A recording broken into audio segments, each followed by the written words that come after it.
coucou, bonsoir tout le monde, bienvenue sur cette chaîne, la chaîne où on parle de business, de commerce en Afrique. Aujourd'hui, je ne suis pas seule, d'habitude je suis très seule. Aujourd'hui, je suis accompagnée d'une personne que peut-être beaucoup, en fait, peut-être vous le connaissez, vous la connaissez déjà. Si vous faites ce commerce que je parle ici, peut-être vous la connaissez déjà. Mais bon, si vous ne la connaissez pas, vous aurez le temps de la découvrir. C'est une personne que je suis depuis des années. C'est une personne même qui m'a... En fait, ne dites pas que je bavard trop, mais le business que j'ai lancé, je me suis beaucoup inspirée de la personne puisque je suivais énormément ses vidéos et tout et tout. Elle s'appelle Malaika et une personne très très gentille, vous voyez. Et elle parle aussi de... Elle est une passionnée. Je dis bien, quand on dit passionnée, là, le dictionnaire a sa définition, mais vraiment, elle est l'incarnation de ça. Elle est passionnée du business et vraiment, elle le fait avec grand cœur. Ouais. En fait, je laisse la parole à Malaika. Il faut qu'elle-même elle se présente, elle vous parle un peu d'elle et tout et tout. Vous allez apprécier. Bienvenue, merci Malaika d'avoir accepté cette interview. Je vous en prie, je vous Trop en prie. contente. Aujourd'hui, on va un peu essayer de découvrir Malaika. Elle va partager ses connaissances avec vous. Elle a aussi une chaîne YouTube, sûrement si vous la connaissez, vous pouvez aller sur sa chaîne, il y a tellement de vidéos édifiantes. Donc, vous aurez le temps de la découvrir. Voyons, qui est Malaika en fait? Malaika, en fait, qui est vraiment Malaika? Bonjour tout le monde, merci encore de me donner cette opportunité. C'est vrai que ça fait longtemps que j'ai commencé YouTube, mais c'est vraiment ma première fois. Moi-même, je suis très contente au fait de me retrouver parmi vous. Mon nom est Malaika, comme je disais. Je suis entrepreneur et j'aime le business. J'aime le business depuis que je suis petite. Et depuis un certain temps, j'ai décidé vraiment de suivre la voie du business et je suis là à chercher, fouiner partout les opportunités, tout ce que je peux avoir au fait autour du business. Et c'est ce que je fais depuis un bout de temps, je peux dire 2 ans, non, depuis plus de 2 ans, mais j'ai commencé le business en tout cas depuis que j'étais à l'école. Ah, ça j'imagine un peu parce que bon.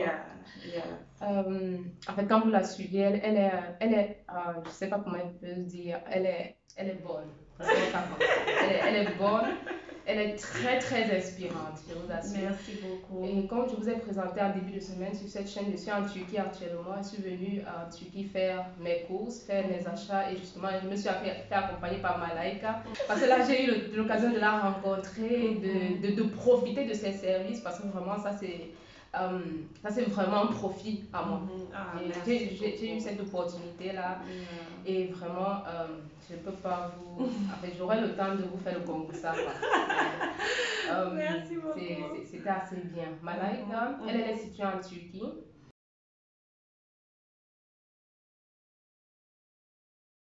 Ok, en fait, Malaika, vous avez déjà beaucoup d'expérience dans ce domaine et constamment, en fait, je reçois constamment cette question, où trouver les fournisseurs? Il y a beaucoup de gens qui ont vraiment ce véritable problème, ils ne savent pas où trouver les fournisseurs.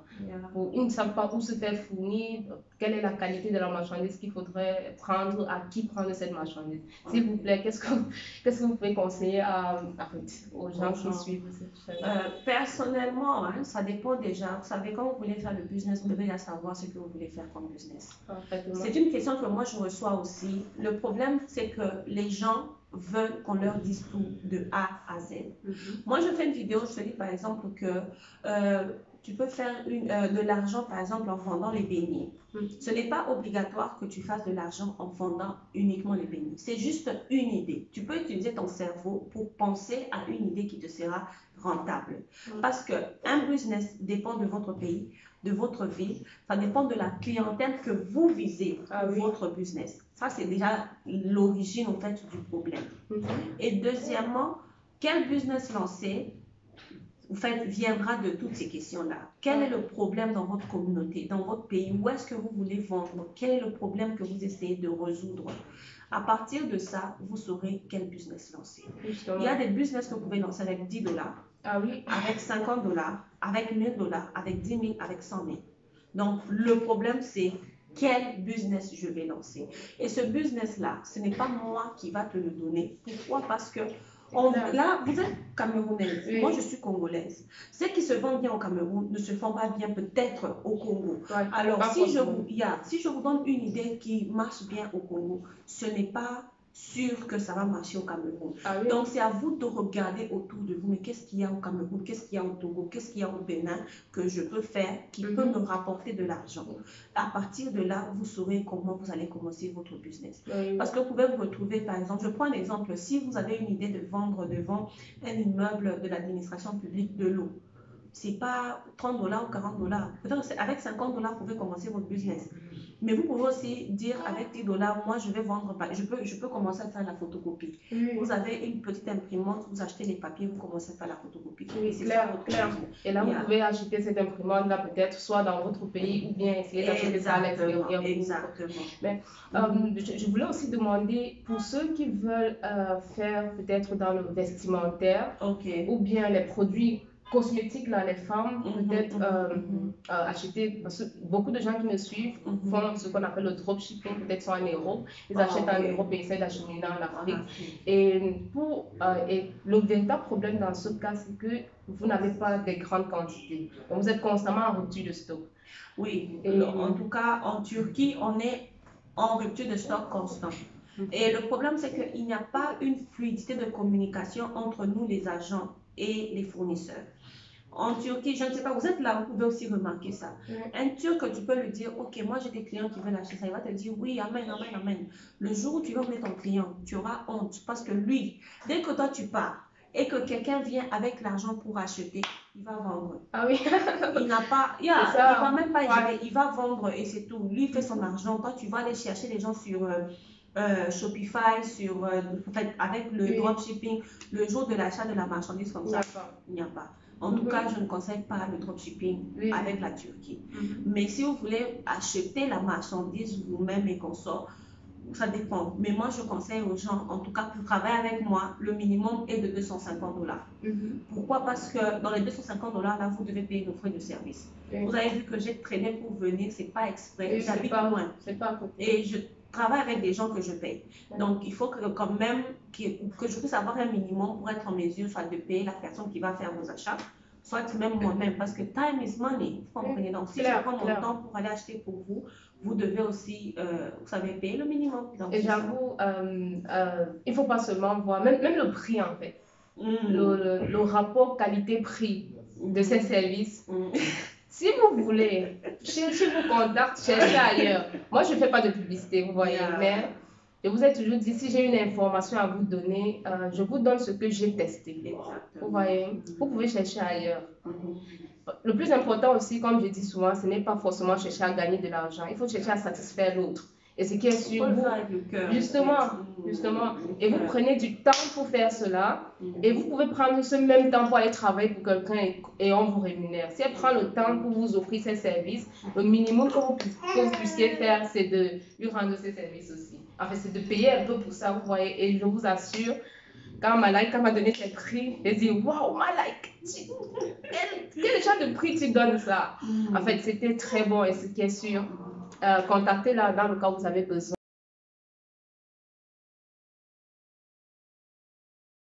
Ok, la prochaine question, très intéressante, surtout pour vous qui êtes en Europe. Quels sont les avantages de se faire fournir en Turquie? Quels sont les avantages d'acheter les marchandises ici en Turquie et de vendre dans d'autres pays, que ce soit en Europe ou bien en Afrique? Je dirais que le premier avantage, c'est la qualité. Je partagerai ma propre expérience. J'ai déjà fait la Turquie, j'ai habité aux États-Unis. Je dirais que 80% de la marchandise des États-Unis vient de la Chine. Même quand, par exemple, les habits d'enfants, je vais parler de ça même dans une de mes vidéos. Je peux comparer deux produits. J'ai acheté un sac pour bébé en Amérique et un sac pour bébé en Turquie. Je regrette d'avoir acheté en Amérique. Donc ça, j'ai fait Dubaï. En tout cas, je ne suis pas ici pour critiquer. Je ne dis pas que je connais tout. Mais je dirais que le standard de qualité turc make sense. Vous comprenez un peu. Je dirais, même la mauvaise qualité en Turquie est encore bonne quelque part. Oui. Je ne dirais pas que la Chine, j'ai pas envie d'avoir des problèmes. Ok, bon, désolé, je n'ai rien dit. Mais la mauvaise qualité turque reste une bonne qualité quelque part. Vous comprenez un peu. Premièrement. Et deuxièmement, personnellement, je suis quelqu'un qui est très picky. Je suis je ne sais pas comment je peux expliquer. Alors, de par mon expérience, je dirais que la Turquie offre des bonnes qualités, des bons prix, même si je dirais cash sur table en ce moment si les prix ne sont pas bons en Turquie, parce que moi, je ne suis pas contente. Mais ça s'explique par le fait que le taux de change, en fait, la monnaie turque est en train de perdre sa valeur sur le marché, ce qui fait que les prix doivent augmenter. Vous comprenez? C'est vraiment ça le problème que j'ai maintenant. Mais les prix sont de nature bien. Malgré le fait que Malaika dit les prix ne sont pas bons, moi je suis arrivée en Turquie pour la première fois. J'ai vu les articles, j'ai vu la qualité. Et le prix est bon. En fait, j'étais au voir, je suis arrivée dans un magasin pour ramasser. C'est bon pour ceux qui sont en Amérique et en Europe. À cause de la valeur de l'argent. Mais pour nous les Africains, c'est compliqué. C'est compliqué. Ça, c'est vraiment la vérité. Et aussi, qu'est-ce que je peux encore dire sur la Turquie? Je pense que le ministère du Tourisme de la Turquie doit me payer parce que je vais pouvoir leur payer. Non, sincèrement, côté qualité, vous aurez. Les Turcs sont aussi des bonnes personnes. Ça dépend de qui vous rencontrez. Parce qu'il y a de ceux-là aussi qui font mal à la tête. Mais c'est aussi des bonnes personnes. C'est aussi des bonnes personnes avec qui dealer. En général, c'est ça. Avec le petit séjour que j'ai fait ici en Turquie, vraiment, il y a beaucoup de, je dirais, il y a beaucoup de préjugés. Beaucoup de choses que j'avais en tête. Mais quand tu arrives sur le territoire, tu dis waouh. C'est vrai que je suis en train de faire, je suis venue pour le business, mais je fais des petites vacances en fait. Non, et puis il faut aussi qu'on se dise la vérité. Les Turcs qui travaillent avec les Africains savent que leur argent vient de l'Afrique. Ah oui, Ils les respectent, ils sont gentils avec eux. Ça, je signe là-dessus. Exactement. Mais les Turcs qui n'ont pas encore compris les Africains sont méchants, sincèrement. Moi, il y a des magasins où je suis partie, j'avais l'argent, mais le type d'accueil que j'ai reçu d'eux, je ne mettrai plus jamais mes pieds là-bas. Là, je ne peux pas emmener mon argent quelque part où je ne me sens pas respectée. C'est clair. Malaika n'est pas la seule à préciser ce. Enfin, j'ai essayé de rencontrer aussi beaucoup de gens ici et tous disent la même chose. Mais je vous assure, quand vous venez ici, c'est pour votre business. Donc, toutes les autres, là, on les laisse de côté. Et maintenant, vous vous occupez des gens qui font le business. Et je vous assure, l'accueil est waouh. Ils connaissent les Africains, ils connaissent d'autres, même la musique. J'ai rencontré certains types qui essayent de parler le lingala. D'autres parlent le français. En fait, ils essayent de s'intégrer. Donc, vraiment, c'était trop cool, quoi.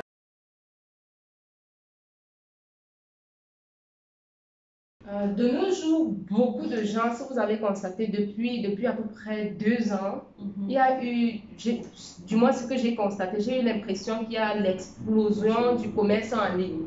Avant, on voyait plus les boutiques. On ne connaît même pas qu'on pouvait vendre en ligne, on ne connaissait pas. Mais aujourd'hui, vous voyez de plus en plus de personnes se placent plutôt sur les réseaux, ouvrent les sites internet, les online shops, et c'est là-bas qu'ils vendent. Et ça ne fait que, je vais dire, au plus le temps passe, plus ça grandit. En fait, Malaika, quelles sont vos expériences dans ce sens? Où voyez-vous l'avenir de ce commerce en ligne en Afrique? Qu'est-ce que vous pensez de ça? L'avenir du commerce en ligne en Afrique, en tout cas, est prometteur. Ça, c'est sûr, parce que le futur, c'est sur Internet, ok?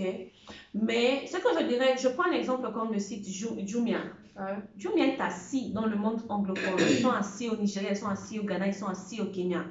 Alors, pourtant, je dirais, je ne sais pas, mais j'ai comme l'impression que l'Afrique francophone est encore derrière. On est encore derrière. Ça, il faut qu'on accepte.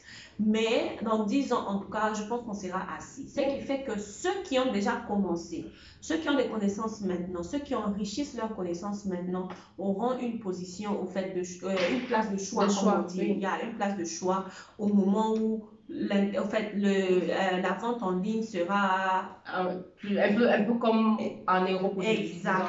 Exactement. C'est aussi un problème aussi, je pense, selon moi, avec les banques. Beaucoup de gens n'ont pas encore des cartes bancaires, beaucoup de gens ne sont pas habitués et beaucoup de gens restent aussi vigilants à cause des escroqueries et consorts. Mais je pense qu'avec ça évolue. Oui, ça évolue. Parlant de Jumia, par exemple, ils excellent peut-être sur dans le côté anglophone, mais au Cameroun, par exemple, Jumia a fermé.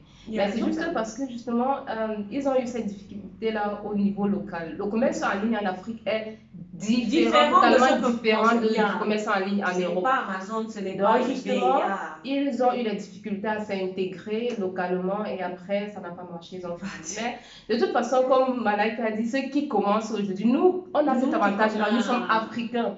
On connaît comment on réfléchit. Donc, du coup, on peut facilement implémenter ça chez nous et on est même déjà en train de le faire. Et j'y crois. Et aussi, moi, je pense que, vous savez, beaucoup de gens parlent des sites internet, vendre en ligne et tout. Regardez, l'Afrique, c'est un monde à part.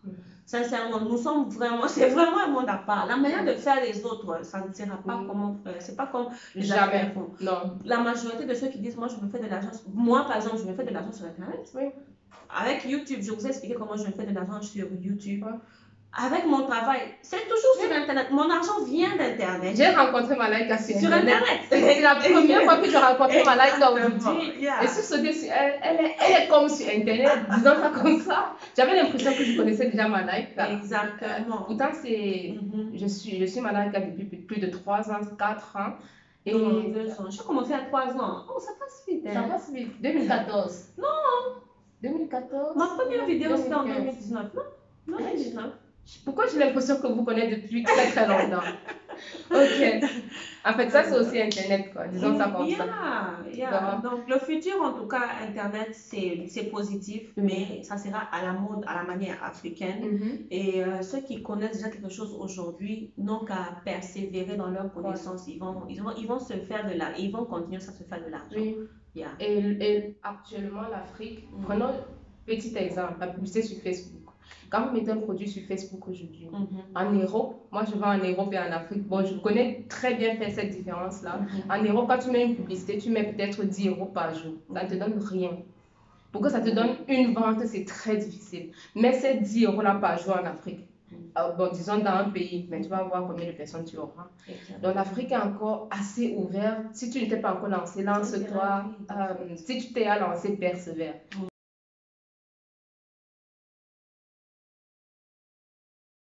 Ok, Malaika, ne parlons pas seulement du positif, ce qui est sûr dans ce que vous faites, il y a certainement, en fait, vous faites beaucoup de bonnes expériences, étant donné que vous le faites même d'abord par passion, ça veut dire qu'il y a même beaucoup de petits problèmes que vous passez là-dessus, que vous relativisez et tout, mais ce qui est sûr, vous rencontrez certainement des difficultés au quotidien dans ce que vous faites dans le travail, dans le commerce, en ligne, comme tout le monde. Quelles sont les difficultés que vous rencontrez dans ce commerce et comment faites-vous, bon, gros, vraiment comment gérez-vous cela? Je dirais, quelles sont les difficultés? En tout cas, il y a beaucoup de difficultés, sincèrement. Ça, j'imagine. Non, il y a beaucoup de difficultés. Je prendrai déjà à côté, en fait, avec les clients. Je dirais, je ne viendrai pas ici pour mentir. Hein. Moi, je suis agent en Turquie. Si vous voulez acheter quelque chose en Turquie, vous pouvez me contacter. Ouais. Ce matin, quand je venais, je parlais avec une cliente qui achetait 32 chaussures. Elle a reçu 31 paires de chaussures. Donc, une paire qui manque. Où est-ce que ça manquait? Moi, je sais que j'ai acheté ça comme ça. J'ai envoyé un paquet complet. Et parfois, c'est les transporteurs. Parfois, c'est à l'aéroport. Donc, il y a ce genre... En fait, le paquet passe par beaucoup d'endroits. Tu ne peux pas facilement contrôler. Tu ne peux pas contrôler. Et tu es obligé de faire quoi? Tu es dans une position où tu dois payer le client parce que le client doit être satisfait. Ce sont les pertes. C'est une perte. Deuxièmement, les clients compliqués. Dieu merci, je ne sais pas, en tout cas, j'ai une communauté, je ne dirais pas que moi-même je suis parfaite, mais j'ai quand même une communauté de personnes en fait matures qui sont très patientes, qui comprennent beaucoup de choses. Et en tout cas, il y en a. Mais il y a certains clients que je rencontre parfois. Moi-même, je sens que ce client sera un problème. Je vous dis la vérité, je peux vous donner plusieurs exemples. Quand je sens que le client est déjà problématique, avant même d'envoyer l'argent, je cherche un moyen sage pour éviter que le client on voit son argent. Oui, il faut être prudent parce que quelqu'un peut se réveiller le matin, faire une vidéo pour expliquer comment tu viens escroquer de l'argent et détruire ta réputation. Et nous sommes sur les réseaux. Nous sommes sur les réseaux sociaux. Nous sommes sur Internet. Les mêmes personnes qui t'applaudissent vont venir te finir. Tu vas devenir. C'est malheureusement ça en fait. Oui. Et c'est l'être humain en fait. Et tu peux faire dans le service que tu fais, c'est vrai qu'il peut avoir des dérapages, mais le client va oublier tout ce que tu as fait de bien. Et c'est le jour-là que tu vas on va te finir. Celui qui voulait t'insulter depuis qu'il t'avait vu, c'est là même l'opportunité. Donc, ce que je dirais, on ne se connaît pas. Je travaille avec des gens que je n'ai jamais vus. Je fais vraiment un effort. Parfois même, quelqu'un qui te parle n'importe comment, tu essaies d'être professionnel. Tu essaies d'être gentil, mais parfois, quand tu sens qu'il y a un problème, fouille dans ta vie. Tu dis que c'est pas possible. Tu trouves un moyen pour que tu ne puisses pas recevoir cet argent-là. Mieux vaut. Parce que quand tu viens avec une histoire en ligne, on va te demander des preuves. Mieux vaut que tu ne sois pas en mesure de prouver que tu m'as envoyé l'argent que de me retrouver dans ce genre de choses. Justement, parlant de ces problèmes, j'ai suivi une vidéo de vous, je pense qu'il y a de cela 3 semaines ou 3 jours, où vous parlez justement d'une expérience avec une cliente et tout qui a mal tourné. C'était chaud. C'était chaud. Je vous assure, moi je m'attendais à ce que cet homme-là aille sur Internet. J'ai fait 3 mois sans faire des vidéos à cause d'un client. Oui, c'est stressant. À cause d'un client. Ça, c'était ma première et ma dernière expérience. En fait, c'est elle qui m'a même appris à étudier. À partir des questions, tu sais voir si quelqu'un est problématique. Et on mûrit en fait. Parce que moi-même, j'ai rencontré au début, quand j'ai commencé avec le commerce, parce que le problème avec le commerce en Afrique, c'est que le contact avec le client, la communication avec le client, c'est end-to-end. Vous voyez? Et le client, quand il reçoit sa marchandise, quand ça ne l'intéresse pas là, vous êtes la première personne à savoir. Vous allez recevoir des tonnes de messages. Il y avait beaucoup de messages que je recevais. J'ai fait suivre certains messages à mon mari. Il m'a dit carrément, ce n'est que toi qui peux faire le commerce là, quoi. Il faut avoir un bon cœur. Les clients sont trop. Mais bon, avec le temps, vous apprenez à gérer cela. Et à vous comporter un peu de manière professionnelle, mais comme Malaika a dit dans sa vidéo, il y a certains trucs qui restent dans le cœur, qui vous blessent. Nous sommes des humains. Nous sommes humains. Nous sommes des humains. Vous vendez, certes, vous faites des services, mais vous êtes humain. Il y a certains mots qui vous percent le cœur et ça reste quoi. Mais bon, ça ne devrait pas nous... Une autre chose aussi, j'aimerais quand même faire passer un message aussi, c'est que les gens doivent savoir, quand vous découvrez quelqu'un sur Internet, le feeling là, dès que ça passe, ça passe. Quand ça casse, ne faites pas. Je vous assure. Moi, j'ai déjà reçu des messages. J'ai même un message de quelqu'un ici qui m'envoie un message. Bonjour Malaika, j'ai vu tes vidéos, mais avant que je ne puisse passer ma commande, j'aimerais savoir tu es d'où. Qu'est-ce que mon origine va changer dans ta commande? Non, ça c'est dit. Malaika, j'ai travaillé avec un agent de Malaika. On a travaillé 2 jours. Et c'est hier, quand il arrive dans mon hôtel, les gens avec qui je suis venue lui ont demandé de quelle nationalité il est. Moi, je ne connaissais pas. Avant que je me rende compte que, mais comment je ne connais pas? Tu travailles à France. Et moi, je vais vous choquer. J'ai découvert, selon moi, je ne dis pas que ça marche pour tout le monde. En fait, quand tu fais un business, tu dois être stratégique. Moi, je ne peux pas travailler avec un francophone. Parce que quand je t'envoie avec le nom de mon client, avec son contact, avec son numéro de téléphone, avec son pays, avec sa ville. Tu peux te créer un book sur ma tête. Oui, c'est clair. Alors, je ne peux pas travailler avec quelqu'un qui a la facilité de parler directement à mes clients. Il faut que tu aies un anglophone comme ça. Tu ne peux pas me voler mes clients. C'est clair. Et parlant de cela, j'ai fait 2 jours d'anglais. J'ai fait 2 jours d'anglais. Je suis sur mon niveau d'anglais. Oh là là là là là. Mais oui, donc c'est ça.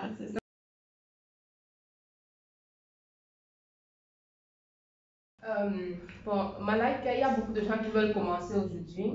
Il y a beaucoup de gens qui nous suivent et qui ont cette difficulté-là de se lancer, qui ne sont pas encore lancés.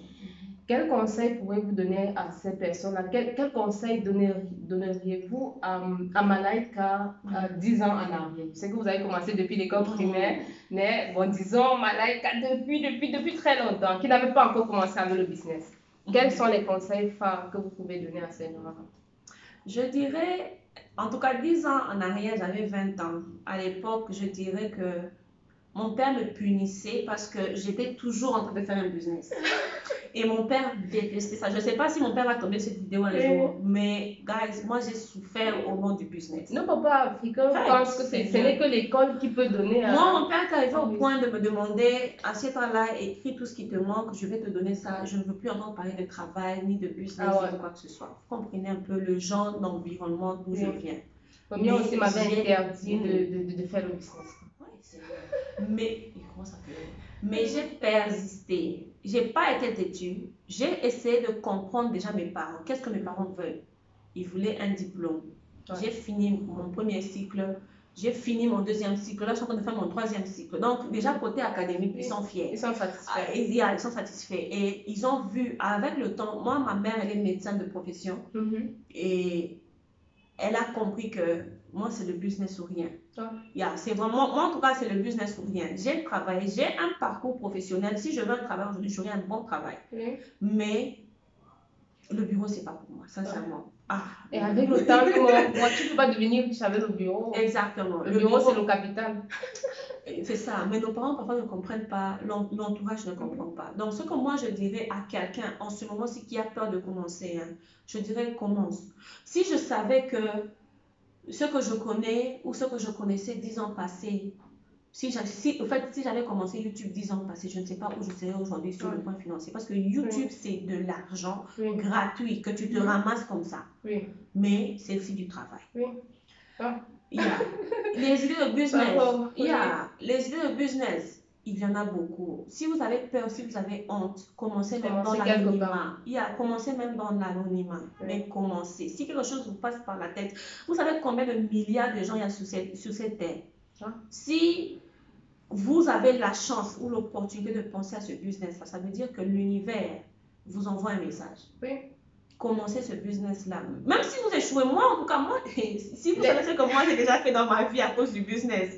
Mais c'est des business que je me suis dit que ça, j'ai échoué. Au moins, j'avais essayé. Je ne regrette pas. Et tu apprends, en fait. Après chaque échec, tu apprends. Moi, j'ai eu, pour dire vrai, j'ai commencé les moments où les jours où je me suis levée et dit que, ah, my God, qu'est-ce qu'il a abandonné. J'ai programmé j'ai fait tout mon parcours, tout. J'ai programmé les publicités sur Facebook. Il y avait les fêtes là. Je savais que bon, je lance ma publicité tel jour et après la semaine qui suit. Je me lève le matin et fais sur ma bloquée. C'est là que Facebook va décider maintenant de débloquer. Tu te lèves le matin, tu te dis que oh my God, tu as envie d'abandonner. Mais après tu apprends, tu te relèves, tu apprends. Et l'échec en fait fait partie de ça. L'échec c'est juste une information pour te dire tu as mal fait quelque part. La prochaine fois fais mieux. Mais s'il vous plaît, ne dormez pas sur les rêves que vous avez. Même si ça vous paraît bête.